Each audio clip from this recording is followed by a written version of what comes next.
अस्सलाम वालेकुम। इल्मी सिटी के साथ मैं हूँ आपकी मेजबान इकरा जाहिद, और आज फिर से हम आपकी खिदमत में हाजिर हुए हैं एक नए लाइव सेशन के साथ। लेकिन जैसा कि आप सब जानते हैं कि कल हम एंटरप्रेन्योरशिप पर एक लाइव सेशन हमने कंडक्ट किया था, लेकिन मौसम की खराबी की वजह से हम उसको कंप्लीट नहीं कर पाए हैं। तो हम आज हम उसको जहाँ तक हमने कर लिया था उसको एक दफा रिवाइंड भी कर लेंगे, और जो हमारे क्वेश्चंस रह गए थे वो भी ऐड कर लेंगे। तो सबसे पहले अपने गेस्ट से बात कर लेते हैं। हमारे साथ सर जवाद हफीज मौजूद है। अस्सलाम वालेकुम सर, कैसे हैं आप? मैं बिल्कुल ठीक हूँ। आप सुनाएं, कैसी हैं आप? ठीक हैं? अल्हम्दुलिल्लाह सर। सर उम्मीद करते मेरी हैं आपका एक रमजान। रिक्वेस्ट होगी मेरी एक रिक्वेस्ट होगी कि पहले आप थोड़ा सा कंक्लूड कर दें, कल हम कहाँ तक पहुंच गए थे, फिर उसमें मैं थोड़ा ऐड कर दूंगा ताकि वहां से फिर आगे हम स्टार्ट करें। जी, जहां तक कल हमने डिस्कशन की थी, हमने बात की थी कि एंटरप्रेन्योरशिप क्या होती है, एंटरप्रेन्योर क्या होता है, क्या क्वालिटीज होती हैं, आप किस तरह के इन स्टेप्स को फॉलो करते हुए एंटरप्रेन्योरशिप की तरफ जा सकते हैं, एक अच्छे एंटरप्रेन्योर बन सकते हैं। हम बात कर रहे थे आगे कि आप एक सक्सेसफुल एंटरप्रेन्योर कैसे बन सकते हैं, हर बंदा एंटरप्रेन्योर बन सकता नहीं, ये सब चीजें हम डिटेल से डिस्कस करेंगे। लेकिन मैं पहले चाहूंगी सर कि जिन लोगों ने हमें बाद में ज्वाइन किया है, बहुत सारे अभी नए लोग ज्वाइन करेंगे, तो हम कोशिश करते हैं कि हम इसको शुरू से शुरू करें, क्योंकि मे बी भी बहुत सारे ऐसे लोग ज्वाइन करेंगे जो हमें कल मौसम की खराबी की वजह से ज्वाइन नहीं कर सके। तो अच्छा रहेगा कि हमें शुरू से उनको बताएं कि एंटरप्रेन्योरशिप होती क्या है, एक एंटरप्रेन्योर होता क्या है। अस्सलाम वालेकुम जी, बिस्मिल्लाह रहमान रहीम। हमने कल डिस्कस किया था जी एंटरप्रेन्योर क्या होता है, उसे हम रिपीट करते हैं। Entrepreneur is someone with the idea, strong idea, और वो समझता है कि वो आइडिया मुमकिनाते अमल है, और उस आइडिया को पहले वो इनिशियल स्टेजेस के ऊपर एक्सपेरिमेंटेशन फेज में चेक करता है और फिर उसे एग्जीक्यूट कर देता है। मेगा मिसाल जैसे हमने कल बात की थी वो हम आईफोन की दे देंगे आपको। माइक्रो लेवल पे हम मिसाल ये दे सकते हैं कि जिस तरह इकरा साहिबा हैं, ये हो सकता है कप केक बहुत अच्छा बनाए, इनके फ्रेंड्स के अंदर ये हो कि आप कप केक बहुत अच्छा बनाते हैं, तो ये वो कप केक जो है उसको पहले कुछ अपने फ्रेंड्स की पार्टीज में बनाएं और उसके बाद उसको एक शक्ल दे दें। और आप लोगों में से बहुत कम लोगों को पता होगा कि इस वक्त जो बहुत सी एक फेमस बेकरी है वो इसी तरह घर में स्टार्ट हुई थी, जिनका केक अब 2 से 3 हज़ार रुपए में बिक रहा है। और लाहौर में उनकी बहुत सारी ब्रांचेस हैं, मैं नाम नहीं लूंगा, मैं उनको पर्सनली जानता हूँ क्योंकि बाज़ दफा लोग माइंड कर जाते हैं इस बात को। तो वो अपने घर में केक बड़ा अच्छा बेक करते थे और वहां से फिर उन्होंने घर से बेचने शुरू किए और फिर रेस्ट इज हिस्ट्री। तो ये एक मिसाल मैंने आपको एप्पल की इसलिए दी है कि वो एक दुनिया की सबसे बड़ी जो चंद कंपनियां उनमें से है, और एक मैंने बिल्कुल। आपको होम बेस्ड बिजनेस में से दी है। दोनों एंटरप्रेन्योर्स हैं, दोनों ने आइडिया पे काम किया, दोनों ने उस आइडिया को चेक किया और उसको मार्केट के अंदर जो है वो, क्योंकि एप्पल की भी अगर आप स्टीव जॉब्स की बुक पढ़ें, फिर हम अपने टॉपिक से हट जाएंगे, तो उन्होंने बड़े छोटे लेवल पे कंप्यूटर असेंबल किए थे। उनका पहला ऑर्डर जो है वो बहुत छोटी क्वांटिटी था। तो उसके बाद वो दोनों ही सक्सेसफुल हैं। तो इसका मतलब है कि जिस लेवल पर भी आप जिंदगी में हैं, अगर आपके पास एक आइडिया है जिसको रियलिटी चेक देने के बाद आप समझते हैं कि मार्केट में उसकी एक्सेप्टेबिलिटी है, तो आप भी एक कामयाब एंटरप्रेन्योर बन जाएंगे।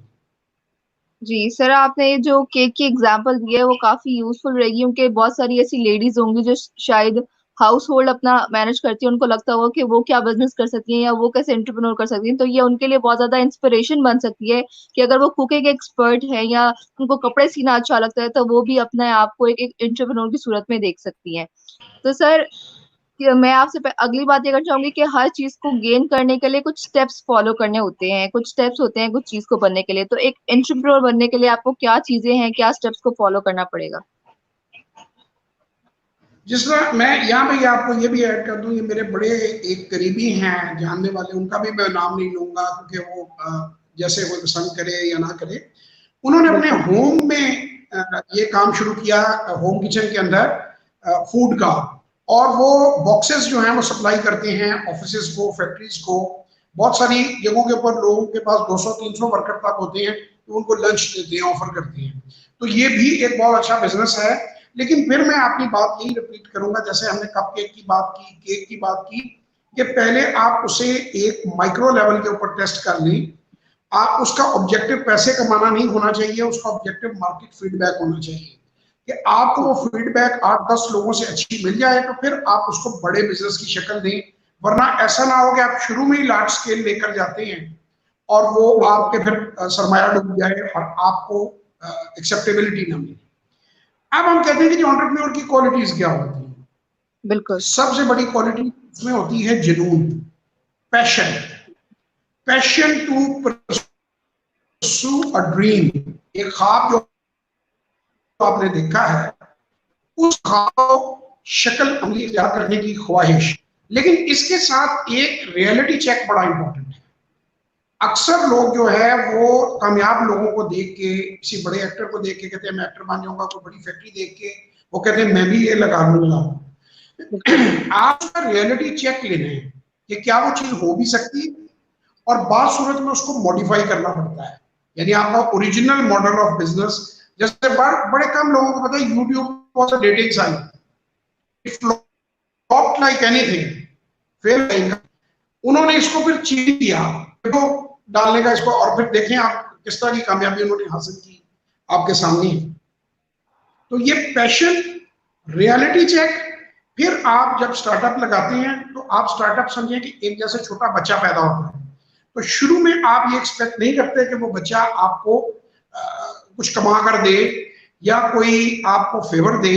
आप उसको ग्रो करते हैं, अपना खूने जिगर पे लाते हैं, वो बड़ा होता है एक दरख्त की तरह, और फिर वो आपको फल देता है। तो ये एक आपको इस प्रोसेस को अपने ज़हन में रखना चाहिए। जी बिल्कुल सर, आपने जो स्टेप्स बताए हैं, उम्मीद करती हूँ लोग समझें, इनको अंडरस्टैंड करें, इन पर अमल करें, उनके ये सब चीजें बहुत ज्यादा मैटर करती हैं कि आप कितना पैशनेट हो अपने आइडिया को लेकर। तो सर, जब आप एक एंटरप्रेन्योर बन गए, आपने अपने आइडिया को सक्सेसफुल करा लिया, मतलब कि आपने पहले छोटे लेवल पे शुरू किया, फिर बड़े लेवल पे भी कर लिया, अब आप एंटरप्रेन्योर बन गए, अब आपने अब अपने जो लेवल है उसको ग्रो कैसे करने हैं? क्योंकि एंटरप्रेन्योर बहुत सारे होंगे, लेकिन सक्सेसफुल जो स्टेज पे वो जान चाहते हैं वो हर कोई नहीं पहुंच सकता, उसके लिए आपको बहुत ज्यादा एफर्ट करनी पड़ती है, बहुत सारी हर्डल्स भी आती है। तो आप सक्सेसफुल बनने के लिए क्या करना चाहिए आपको? ये कल भी मैंने कहा था, लेकिन आज हम रिपीट इसलिए कर रहे हैं कि जो लोग हमारे साथ कल दोस्त नहीं थे वो भी सुन लें। बिल्कुल। Knowing your self is 50% success. Knowing बिल्कुल। योर एनिमी, जो कि बिजनेस की सूरत में एनिमी नहीं होगा, मैं कहूंगा कंपिटिटर, इज बिल्कुल। 100% सक्सेस। तो आपको ये चाहिए कि आपका जो कंपटीशन है, यानी आप जो भी प्रोडक्ट बना रहे हैं, जैसे हमने कप केक की बात की, हमने केक की बात की, तो आपके पास मार्केट सर्वे होना चाहिए कि एवरेज केक की प्राइसेस क्या फ्लक्चुएट कर रही हैं। जो सक्सेसफुल बेकरीज हैं, मतलब दुनिया की सबसे बड़ी एग्जांपल मैं आपको दूंगा, वॉलमार्ट स्टोर्स जो है सबसे बड़ी दुनिया में बिल्कुल। रिटेलर्स हैं। Walmart started with a single shop, और वो क्या करता था, वो कहते हैं मेरे सामने एक बड़ा स्टोर था, जो इनका फाउंडर था, वो कहते हैं मैं वहां जाता था हर थोड़ी देर बाद, उस स्टोर में खरीदता कुछ नहीं था। आप समझिए शॉपिंग सेंटर हो या स्टोर हो जिसमें पैरेलल प्रोडक्ट्स थी, वो जाके प्रोडक्ट्स को देखता था कि कौन सी चीजें पिक हो रही हैं, रैक्स इन्होंने कैसे डेकोरेट किए हुए हैं, किस तरह इन्होंने अपनी प्रमोशंस लगाई हुई हैं, और वो जाकर उस स्ट्रेटजी को कॉपी करता था। बिल्कुल। क्योंकि देखिए जब आप छोटा बिजनेस होता है ना, तो आपके पास इतना सरमाया नहीं होता कि आप इतनी महंगी टीम रख सकें, तो बिल्कुल। उसमें फिर आपको कॉपी करना कंपैरेटिवली आसान होता है कि आप बड़े स्टोरों में जाकर देखें कि किस तरह वो कर रही हैं। ये रिटेलर के पॉइंट ऑफ व्यू से मैं बात कर रहा हूँ। तो बिल्कुल। इसी तरह अगर आप अपने कंपटीशन को समझ जाएंगे तो फिर आपकी ग्रोथ यकीनी है। यानी आप और आखिरी अमल इन दोनों के बाद होता है इनोवेशन का। वो भी कल हमने डिस्कस किया था, नोकिया की एग्जांपल हमने ली थी, हमने बिल्कुल। कोडेक की ली थी, कि वो दुनिया में वर्ल्ड लीडर बन गए।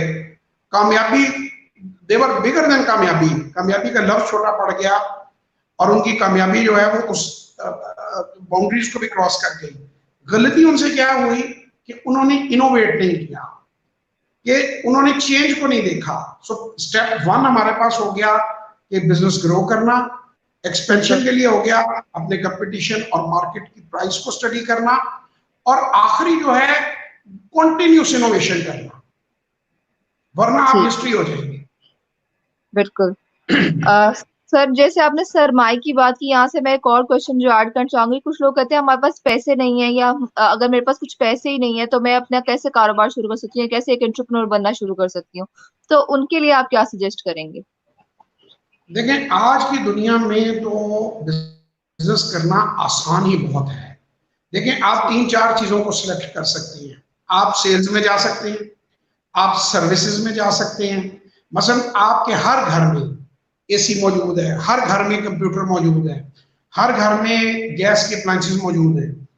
अब आप एक कंपनी फॉर्म करते हैं जो सिर्फ सर्विसेज देगी, उसमें आपने करना क्या है, आपने अपने इलाके से उसका स्टार्ट लेना है। सबसे पहले आपके इलाके में जो इलेक्ट्रीशियन है उनको आपने इंटरव्यू करना है, उनको आपने शॉर्टलिस्ट करना है कि ये बंदे काम किए हैं। इसी तरह प्लम्बर हैं, इसी तरह अदर सर्विसेज हैं।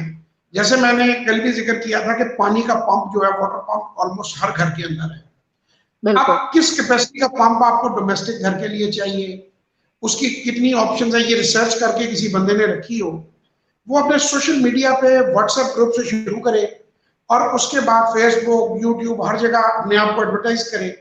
अब इस पे जीरो पैसा लगा है, सिर्फ उसने ह्यूमन रिसोर्स इकट्ठा किया है and he will charge money for the services, और लोग बड़ी खुशी से देंगे क्योंकि जो कम पढ़े लिखे वर्कर उनके पास आते हैं, एक तो चीजें खराब करते हैं और रेट भी ज्यादा लेते हैं। तो ये देखिए जीरो कैपिटल से आपने बिल्कुल शुरू कर दिया। जी सर, आपने बड़ी अच्छी एग्जांपल दिया उन लोगों के लिए, उनके इस तरह की ऐसी बहुत सारी सर्विसेज हैं कि जिनको अगर आप एज अ कंबाइन करके एक एक जो सर्विस है लोगों को देना शुरू करेंगे तो उनके लिए काफी मदद हो जाएगी और वो आपकी सर्विस को अवेल भी करना शुरू कर देंगे और इस तरह अपना अपना एंटरप्रेन्योरशिप शुरू कर सकते हैं। सर बहुत सारे लोगों के जो क्वेश्चन है, मैं लोगों को एक बार फिर कह दूं कि आप अपने क्वेश्चन ऐड करते रहें सेशन के एंड में 5 या 10 मिनट के लिए, या अभी भी क्वेश्चन जो आ रहे हैं मैं उनको जवाब दे देती हूँ, कोशिश करती हूँ कि आपको ऐड कर दूं। जॉब करने के साथ साथ हम बिजनेस भी कर। सर रफीक अली का क्वेश्चन बड़ा इंपॉर्टेंट क्वेश्चन आया, जॉब करने के साथ साथ बिजनेस कैसे कर सकते हैं। ये बड़ा खूबसूरत बिजनेस सवाल है और इसको मैं एविडेंस और सक्सेस स्टोरी के साथ आंसर करूंगा। अच्छा देखिए, मैं आप लोगों को ज्यादातर बड़ी मिसालें इसलिए दे रहा हूं कि जो एग्जांपल नेक्स्ट डोर है ना, वो आपको लगेगा कि यार जवाब साहब ने पता नहीं अपने पास से दे दिया है भी या नहीं। बिल्कुल। ये एक किताब है, डेविड जोन्स की किताब है द पावर ऑफ डोग, मेरी बड़ी फेवरेट किताबों में से। आज मैं कुछ किताबें भी आप लोगों को रिकमेंड करूंगा जब हम इसमें आगे बढ़ेंगे। उसकी लाइफ स्टोरी है, वो लाइफ स्टोरी तो उसकी बहुत लंबी है, मैं उसे कट करता हूं कि फ्रॉम रैग्स टू रिचीज। वो बेटर था, कोई तालीम ऐसी नहीं थी, उसने अपने कपड़ों का एक ब्रांड बनाया, फोबो के नाम से उसका ब्रांड है, जो कि $6 बिलियन की एनुअल टर्नओवर है। और वो नौकरी करता रहा। उसमें अपनी बुक में वो ये लिखता है कि मैं जब तक मेरा ब्रांड इतना खर्चा उठाने की पोजीशन में नहीं था कि मैं अपनी जॉब छोड़ दूं, तो मैं जॉब भी करता रहा और छुट्टी वाले दिनों में या इवनिंग में अपना बिजनेस करता रहा। यानी उसने बिजनेस इतने लो लेवल से शुरू किया कि ये इधर बोल्टन पार्क में मैं देखता हूँ एक साहब उसी तरह बेच रहे होते हैं, ट्रैक सूट पार्किंग में रखते हैं, गाड़ी ले आते हैं और उसमें ट्रैक सूट रखे होते हैं। और इतना ही लेवल डेविड जोन का था। उसकी बुक आप पढ़ लें, और ही सब बिग एंटरप्रेन्योर आप गूगल करेंगे तो एंटरप्रेन्योरशिप पढ़ाता भी है। शार्क टैंक एक प्रोग्राम आता है, उसका फाउंडर मेंबर भी है। तो कोई भी आदमी जिस, मैं फिर कहूंगा कि पैशन है आपके अंदर, आपने सोच लिया कि मुझे काम करना है, तो अब आपने सबसे पहली स्टेज ये करनी है कि नोइंग योरसेल्फ। आप अपने आप को समझें, आप किस चीज में अच्छे हैं। क्या आप कपड़े बेचने में अच्छे हैं, आप फूड बेचने में अच्छे हैं, जिस चीज में आप अच्छे हैं, और फिर आप उसका एक छोटा सा स्टार्टअप बना दें। वो हम पहले बता चुके हैं कि स्टार्टअप कैसे चलता है, कैसे बनाया जाता है। तो ये तरीका है जो आपके साथ बिजनेस करने का। जी सर, साथ ही साथ जैन अली भी क्वेश्चन करें कि कामयाबी से कारोबार कैसे करें। तो वैसे तो आपने बहुत सारे एग्जांपल्स दिए, आप इनको भी थोड़ा जरा कैटर कर दें ताकि उनको और मजीद अच्छे तरीके से समझ आ जाए। सबसे पहले इनका शुक्रिया, इन्होंने क्वेश्चन भी पूछा और ये हमें देख भी रहे हैं। देखिए सर, कामयाबी से कारोबार करने का ये तरीकाकार होता है, आप देखें लोगों की हॉबीज देखें। मसलन मैं सीधी लाइन डेवलप नहीं कर सकता, कोई पेंटिंग नहीं कर सकता, मेरा बेटा बड़ी अच्छी स्केचिंग करता है। आप उस वक्त कामयाब ज्यादा होंगे जब अपने कारोबार से आप प्यार करेंगे, उसको आप समझेंगे, वो आपका पैशन होगा, आपको मजा आएगा वो काम करते हुए। आप अपने काम में इंटरेस्ट लें, जितना ज्यादा आप अपने काम को समझेंगे, अपने कंपटीशन को स्टडी करेंगे, अपनी प्रोडक्ट को, आप सेल्स में हैं या सर्विसेज में हैं या मार्केटिंग में, जिस चीज में भी है, उसके बारे में किताबें पढ़ें, उसके बारे में नॉलेज हासिल करें। जितनी आपकी नॉलेज बढ़ेगी उतनी आपकी इनकम बढ़ेगी, उतनी आपकी ग्रोथ बढ़ेगी। और बिल्कुल। कभी इनोवेट करना भूलिए। Full and final point, innovation जारी रखिए। अच्छा, यहाँ मैं एक जापानीज आपको टर्मिनोलॉजी दूंगा कि जापान जो है वो यहाँ तक कैसे पहुंचा। जापानीज कहते हैं काइजन, कनाई, जिसे continuous and never ending improvement कहते हैं। वो कहते हैं if we improve 1% per day, अगर 1% हम दिन में इम्प्रूव करें तो इन 1 ईयर वी इम्प्रूव 365%। तो बिल्कुल ये मॉडल को फॉलो करके उन्होंने जापान को इतनी बड़ी इंडस्ट्रियल पावर बनाई। बिल्कुल असली। जी जी, ओवर टू। सर, आपने बड़ी अच्छी बात ऐड की यहाँ पर कि अगर आप खुद को, लोग बहुत बड़े गोल्स रख लेते हैं, वो चाहते हैं कि वो एक दिन में ही 365% वो इम्प्रूव कर जाए, इसकी वजह से वो बहुत जल्दी डिसहार्ट हो जाते हैं। तो अगर वो इस चीज को फॉलो करें कि वो एक दिन में उतना ही गोल रखे जितना पॉसिबली वो अचीव कर सके, तो उनके लिए बड़ी आसानी हो जाएगी चीजों को देखने में और वो ज्यादा अच्छी तरीके से ग्रोथ कर पाएंगे। तो जैन अली, उम्मीद करती हूँ कि आपको क्वेश्चन जो आपका था वो आपको अच्छे से समझ आ गई होगी। सबा चौधरी पूछ रही है, गर्ल्स के लिए जॉब बेहतर है ये बिजनेस? देखिए जी, मेरे जैसे आप आदमी से पूछेंगे तो मैं तो जैसे कहते हैं ना, मैं खुद भी खराब हूँ और दूसरों को भी खराब करता हूँ। मैं तो जॉब में बिलीव ही नहीं करता। मैं तो ये समझता हूँ कि किसी आदमी ने मेरे बहुत एहतराम के साथ जॉब करने वाले हजरात के लिए, this is my personal opinion, मैं ये समझता हूँ कि आप अपनी मेहनत को बहुत सस्ता बेच देते हैं।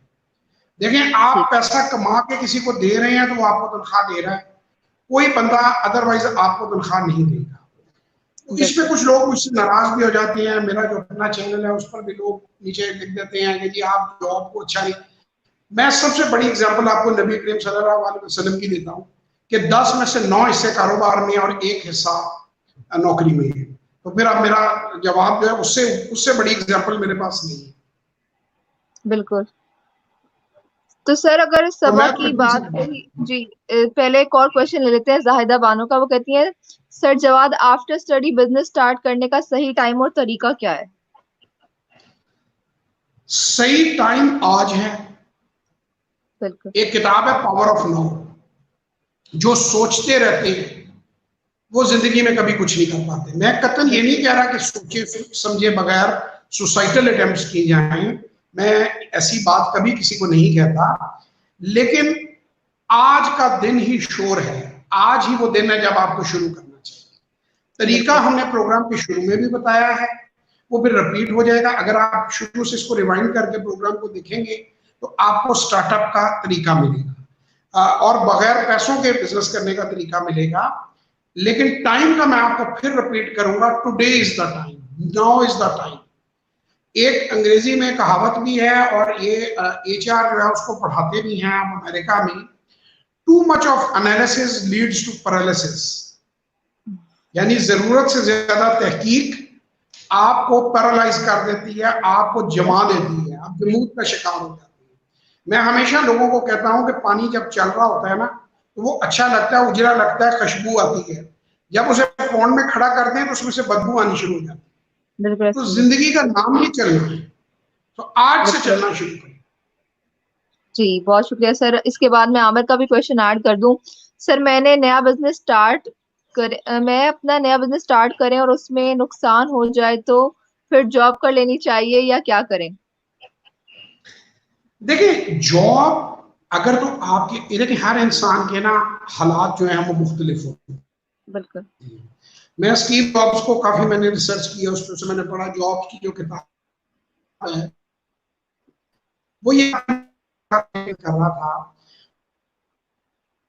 ना, हमारी ना हमारे बच्चे थे, ना हमारी रिस्पॉन्सिबिलिटीज थी। द ओनली थिंग जो हम लूज कर सकते थे वर आवर शर्ट्स। यानी मजाक में उसने कहा कि जो कमीज पहनी हुई थी वही हम सब कुछ थी। जैसे लोग अक्सर दोस्तों को भी, स्टूडेंट कहते हैं कि भाई मेरे पास भी ये कपड़े ही हैं भाई, और कुछ नहीं, आज पैसे कोई नहीं है। तो अगर तो आपकी कंडीशन ऐसी है, ये डिपेंड करता है कि आप जिंदगी के किस हिस्से में हैं। अगर तो आप यंग हैं तो फिर तो आपको स्ट्रगल करनी चाहिए, first attempt in learning fail. लेकिन अगर खुदा ना खास्ता हालात इतने खराब हो गए कि रोटी पानी के लाले पड़े हुए हैं, तो फिर आपको कोई ना कोई जॉब लेके साथ साथ अपने ड्रीम को भी ना मरने दें। ये मैं बिल्कुल ऐसे कहूंगा कि जैसे किसी प्लेयर का कोई ड्रीम मैच आने वाला हो, वो हॉस्पिटलाइज हो जाए और वो टूर्नामेंट ना खेल पाए, तो वो खेलना तो नहीं छोड़ देगा। जैसे ही वो उस बीमारी से निकलेगा वो दोबारा ट्रेनिंग शुरू करेगा और सही स्ट्रेंथ है। गेन करने के बाद दोबारा मैदान में। बिल्कुल लेकिन अपनी गलतियों से सीखेंगे। बहुत सारे लोग डिठाई को भी कंसिस्टेंसी कहते हैं। देखिए, कंसिस्टेंट होने में और ढीठ होने में एक फर्क है। ढीठ का बिल्कुल मतलब ये है कि उसको तमाम तर चीजें बता रही हैं कि ये तुम्हारा काम वर्केबल नहीं है, तो बिल्कुल आप फिर भी जिद लगाइए। उसमें भी कुछ लोग कामयाब हो जाते हैं, पर बड़ी लो परसेंटेज है। ज्यादा बेहतर ये है कि अपने मेथड को थोड़ा सा एडजस्ट करें। सोचें कि मैं बिल्कुल क्यों कामयाब नहीं हो रहा, रिसर्च ज्यादा करें, नॉलेज ज्यादा लें, बुक्स ज्यादा पढ़ें। Over to you. जी, बहुत शुक्रिया सर, आपने सबके सवालों का जवाब साथ-साथ दिया और उम्मीद करती हूँ उनके जो भी सवाल किए थे, उनके जो जवाब है उनको बिल्कुल क्लियर हो गया होगा, उनको समझ आ गई होगी, जो भी उनके दिमाग में एम्बिगुअस चीज़ें होंगी। तो सर इसको आगे बढ़ाते हैं। देखिए, किसी भी चीज़ को शुरू करने के लिए एक और पहले एनएच कक्कड़ का एक सवाल है, मैं चाह रही हूँ वो भी ऐड कर लूँ पहले। बाहर कंट्री से बिज़नेस कैसे स्टार्ट करें? बाहर कंट्री से पाकिस्तान में बिजनेस करना चाह रहे हैं या पाकिस्तान से बाहर कंट्री में करना चाह रहे हैं? क्योंकि ये जी आपने जो सेंटेंस बोला ये थोड़ा सा क्लियर कर दीजिए जरा। जी, चले, जी मैं दोनों एनएच कक्कड़ दोनों से सूट पे हमारी बता देता हूँ। जी, पाकिस्तान, जी, जी, ये बताइए। जी सर आप पाकिस्तान अपनी से बात अगर आप बाहर के मुल्क, जी, पाकिस्तान से अगर आप बाहर के मुल्क में काम करना चाह रहे हैं तो वो एक्सपोर्ट्स में आप आ सकते हैं। सबसे आसान आइटम मैं आपको बता देता हूँ, आप चौड़ा माइंस में चले जाएं, सॉल्ट से स्टार्ट ले सकते हैं। सॉल्ट की बड़ी प्रोडक्ट्स यहाँ पे बनती हैं। माइक्रो लेवल के ऊपर उन्हें एक्सपोर्ट कर सकते हैं। टेक्सटाइल में लेफ्ट ओवर कर सकते हैं, क्योंकि शुरू में तो आप बड़ा ऑर्डर तो नहीं ले सकते, आप छोटे छोटे ऑर्डर से एक्सपीरियंस गेन कर सकते हैं। ये हो गई पाकिस्तान से बाहर बिजनेस करने का शौक। यहाँ अगर आप आईटी के एक्सपर्ट हैं तो फिर उसके बहुत सारे बने हुए हैं। अपवर्क है, मेरा ख्याल है, फाइवर है, और बहुत सी जगह हैं जहाँ आप अपनी सर्विसेज बेच सकते हैं बैरून मुल्क। ये हो गया पाकिस्तान से बाहर करना। अच्छा, पाकिस्तान में से काम आप बाहर हैं और पाकिस्तान में बिजनेस करना चाहते हैं, तो सबसे पहले तो मैं तो आपको ये कहूंगा कि एक्सपोर्ट ओरिएंटेड बिजनेस करें, जिससे पाकिस्तान को डॉलर भी मिले और आप बाहर रहते रहते अपने मार्केटिंग आप करें और लोकल पार्टनर को तलाश कर लें जो आपको प्रोडक्ट दे सही प्राइस के ऊपर, तो वो बेहतर आपके लिए है। जी, तो मैंने दोनों सही बताया। जी। सर यहाँ पर जैन अली का एक और क्वेश्चन मैं ऐड करना चाहूंगी कि क्या हम अपनी हॉबी को प्रोफेशन बना सकते हैं? बड़ा खूबसूरत सवाल है आपका जी। अगर वही वाली बात, रियलिटी चेक लीजिए। अगर बिल्कुल आपकी हॉबी के कोई बंदा पैसे देने को तैयार है, मसलन मेरे अपने बेटे पे बात मिसाल करके रखता हूँ, कोई is a very good artist, तो मैंने उसको कहा कि ये कितने का बिक सकते हैं, अगर ये लोग लेते हैं, अनघा जी लेते हैं, ये भी मैगजीन लेता है, वो भी लेता है। मैंने उसको कैलकुलेट करके बताया। मैंने कहा इससे महीने में तुम कितने पैसे कमा सकते हो? तो मैंने उसे कहा ये प्रैक्टिकल नहीं है, इसको हॉबी रहने दो, इसको प्रोफेशन ना बनाओ। अगर हॉबी जो है वो बिक सकती है और मार्केट में उसका आपको एक ऐसा रेट मिल सकता है कि जिससे रियलिटी बेस्ड आप लाइफ गुजार सकें, तो फिर जरूर आपको अपनी हॉबी से रिलेटेड बिजनेस करना चाहिए। वरना फिर मैं फिर कहूंगा कि मॉडिफिकेशन। मसलन अगर किसी आदमी को फर्ज करें पेट्स का शौक है, डॉग्स का शौक है, बड़े बड़े महंगे कुत्ते हैं, मुझे तो उनकी अब कीमतों का और चीजों का नहीं पता, तो बिल्कुल अगर तो सही। वो कुत्ते ब्रीड करवा सकता है अपने किसी का, उसको एक सेल कर सकता है, तो फिर ये बिजनेस शुरू हो गया। अगर लगता है कि नहीं उनकी मार्केट ही नहीं है, तो फिर ये काम नहीं करना चाहिए। जी, जी सर बहुत शुक्रिया। उम्मीद करते हैं कि जैन को की अंडरस्टैंडिंग होगी होगी जो बात वो पूछ रहे होंगे। तो सर इसको अगर हम आगे बढ़ाएं तो जाहिर बात है, अगर आप कोई भी अपनी राह चुनते हैं अपनी जिंदगी में जाने के लिए, कोई भी प्रोफेशन चूज करते हैं, तो आपको बहुत सारी डिफिकल्टीज का सामना आता है। तो आपकी सिचुएशन में जब आप एंटरप्रेन्योर बनने की स्टेज में थे, तो आपको क्या डिफिकल्टीज आई और आपने उनको कैसे मुकाबला किया? जरा लोगों को भी थोड़ा एडवाइस करें ताकि वो भी जब मुश्किलें आए तो उनको थोड़ी मोटिवेशन मिले, इंस्पिरेशन मिले उनको फेस करने की। मैं ये आपको दो तीन चीजें भी बताऊंगा और थोड़ा सा अपना यहाँ पे इंट्रो भी देना चाहूंगा, ताकि आपको पता चले कि मैंने ये एक्सपीरियंसेस लाइफ में कैसे किए हैं। बिल्कुल मैं बड़ी यंग एज पे अपने कैरियर का मैंने आगाज कर लिया था, लेकिन मैंने अपनी एजुकेशन जो है उसको नहीं छोड़ा। मैंने केमिकल इंजीनियरिंग की हुई है और मैं इंजीनियर हूँ, इंजीनियरिंग की डिग्री है मेरे पास। लेकिन जब मैं 18 साल का था एफएससी के बाद, तो मैंने स्टार्ट किया था, 3 माह मैंने स्टॉक मार्केट में ट्रेनिंग की। चूंकि मेरे वालिद साहब मेरे पैदाइश से भी पहले के मिल गई, तो उन 3 माह में जो छुट्टियां होती हैं ना एफएससी की आगे एडमिशन में, तो उसके बाद से आई नेवर लुक बैक। मैं बिजनेस में रहा, फिर मैं लगाई, मशीनरी का काम किया। मैंने जो दिक्कतें आपको आती है ना, दिक्कत आपको सबसे बड़ी आती है जब आप काम कोई नया शुरू करते हैं, तो नॉलेज नहीं होती, आप उसका रियलिटी चेक नहीं होता, और आप बहुत सारे काम अंदाजों में करने शुरू कर देते हैं, या दूसरों की प्रॉफिटेबिलिटी देख के आप एक्सपेक्ट करते हैं कि मैं भी ये प्रॉफिट बना लूंगा। तो ये गलती कभी ना करें। जितनी ज्यादा डिटेल में आप अपने बिजनेस की जाएं, उसको जितना पहले दूर से देखें, उतना ज्यादा आप गेन करेंगे। अभी थोड़े दिन पहले मेरे एक दोस्त हैं, उन्होंने मुझे कंसल्टेंसी के लिए अप्रोच किया। उन्होंने कहा कि जी जवाब भाई 10 करोड़ रुपए हैं मेरे पास, और मैंने फैक्ट्री लगानी है एक जगह के ऊपर। तो मैंने डिसाइड कर लिया मैं पैकेजिंग की फैक्ट्री लगाऊंगा, उसके बॉक्सेस बनेंगे। मैंने कहा आपको पता है उसका इक्विपमेंट कहाँ से आता है? कहते जी मुझे नहीं पता। मैंने कहा आपको पता है इलेक्ट्रिक रिक्वायरमेंट क्या है? कहते जी मुझे नहीं पता। मैंने कहा लेबर रिक्वायरमेंट आपको पता है? कहते नहीं पता। इस तरह मैं उनको सवाल मैंने पूछे। मैंने कहा भाईजान 99.99% फेलियर के लिए आइडियल कंड्यूसिव एनवायरनमेंट आपने बनाई। तो देखिए पहला चैलेंज तो ये है, पहले कोशिश ये करें कि आप किसी का मॉडल स्टडी कर लें, किसी उस काम में पैसे बनाने के लिए, सीखने के लिए कुछ देर फ्री ऑफ कॉस्ट भी जाकर अगर आपको काम किसी जगह पे करना पड़े तो आप एक्सपेरिमेंटेशन कर लें।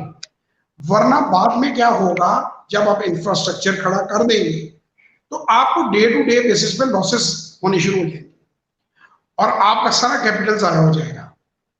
तो मेरा जो पहला जो आपको स्टेज है शुरू करने की, कि उस काम को अच्छी तरह आप समझें। मैं तो इनोवेशन जी बहुत लेकर आया, मुझे चैलेंजेस ये थे। इंडस्ट्री जब मैंने लगाई तो इंडस्ट्रियल इक्विपमेंट जो है वो बहुत महंगा था जर्मनी का। तो मैंने दुनिया भर में लोगों के साथ रब्ता रखा, यही चीज जो मैं आप लोगों को कह रहा हूँ। और पाकिस्तान में चाइनीज मशीन इंट्रोड्यूस ही मैंने करवाई, कंपनी LYK के नाम से, और 200 से ज्यादा प्रोजेक्ट लगा के दिए लोगों को, रिटर्न की बेसिस पे लगाए। उन सारी चीजों में मैंने ये देखा कि आप किसी भी चीज की जब डिटेल में जाते हैं, कंपटीशन को स्टडी करते हैं, प्रोसेस को डीपली एनालाइज करते हैं, तो चैलेंजेस आहिस्ता आहिस्ता दूर होने शुरू हो जाते हैं और वो आपकी फेवर में चीजें आनी शुरू हो जाती हैं। सो जितना ज्यादा आप समझेंगे उतना ज्यादा आप आगे जाएंगे। जी बिल्कुल, आपने सर बड़ी अच्छी बात की। आपको सारी चीजें देख कर एनालाइज करके ही बिजनेस शुरू करना चाहिए। आज काम करने का मतलब यही नहीं है कि आप जल्दबाजी में गलत काम शुरू कर लें और आपको कुछ पता भी ना हो कि वो कैसे करना है। सर ये NH कक्कड़ का एक और सवाल है जो मैं यहाँ ऐड करना चाहूंगी। सर आप इंजीनियरिंग से के प्रोफेशन से हैं, तो एक खास ऐसी डिग्री बता दें इसके स्कोप ज्यादा और हम इसे हासिल कर सकें।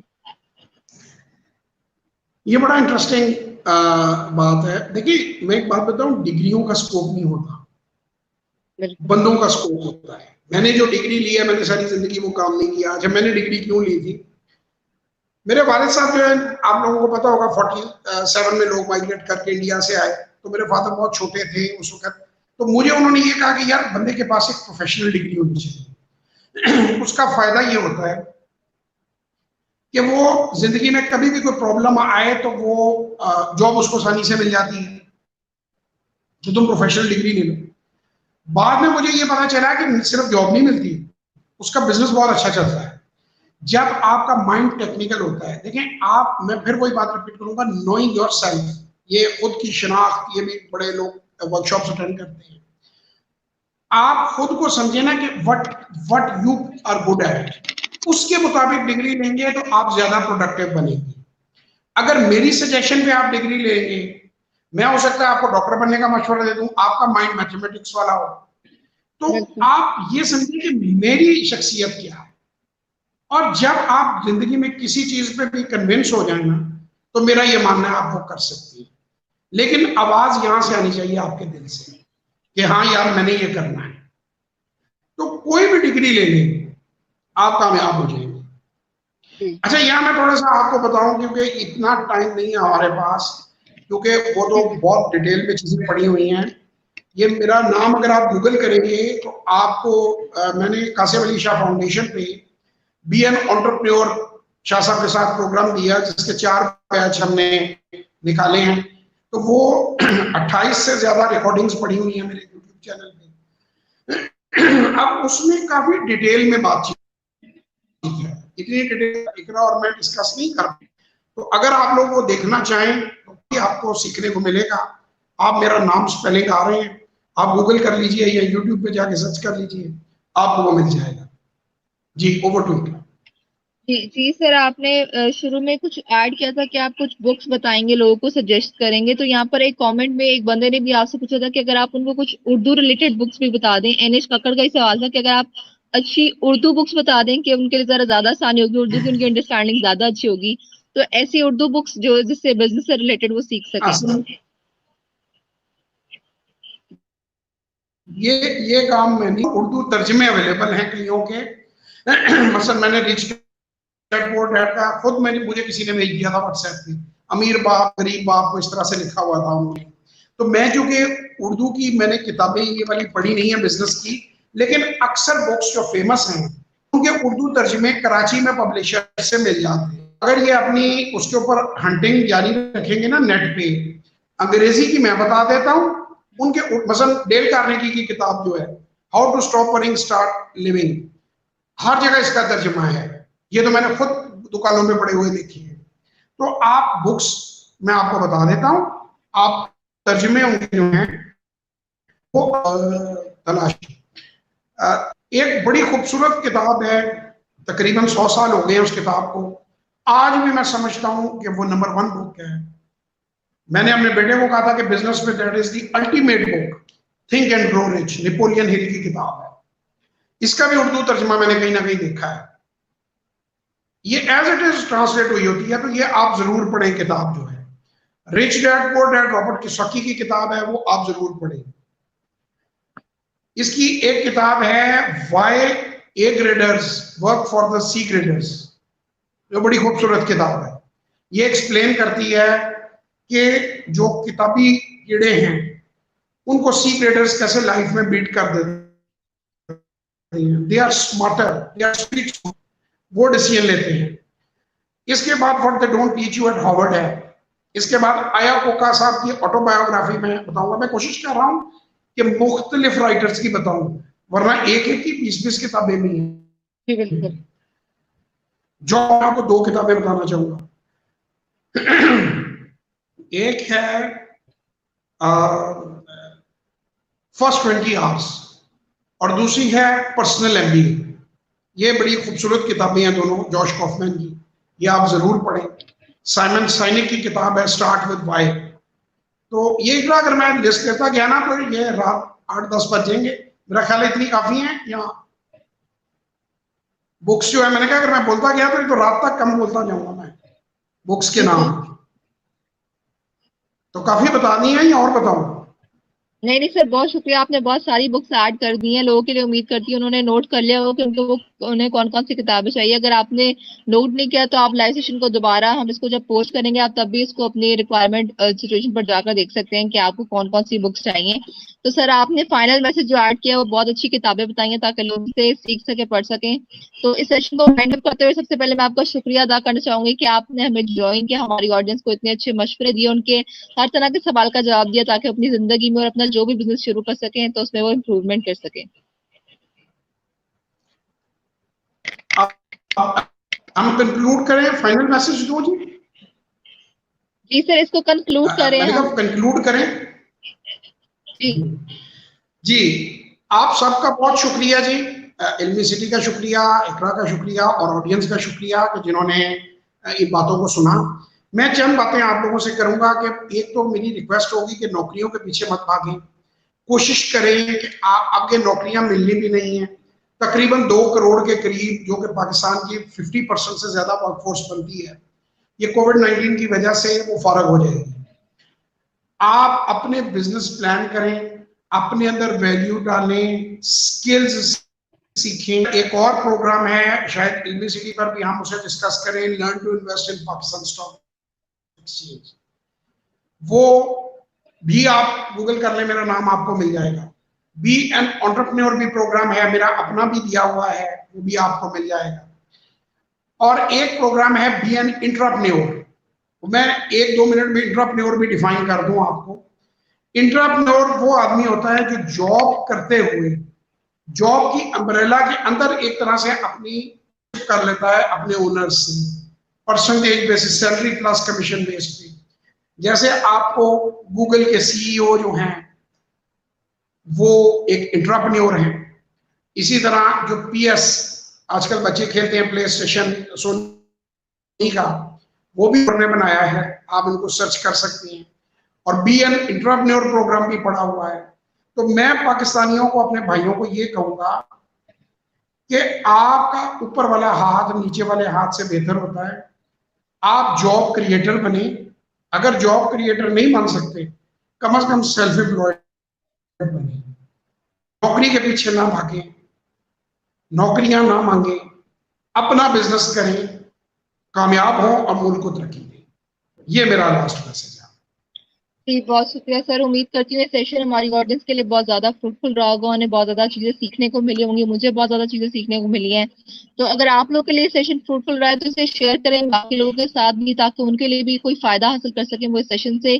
तो आज के लिए आप लोगों के लिए इल्मिसिटी की तरफ से सिर्फ इतना ही। तो मिलते हैं इंशाल्लाह नए सेशन में, तब तक के लिए खुदा हाफिज, अपना ख्याल रखिएगा।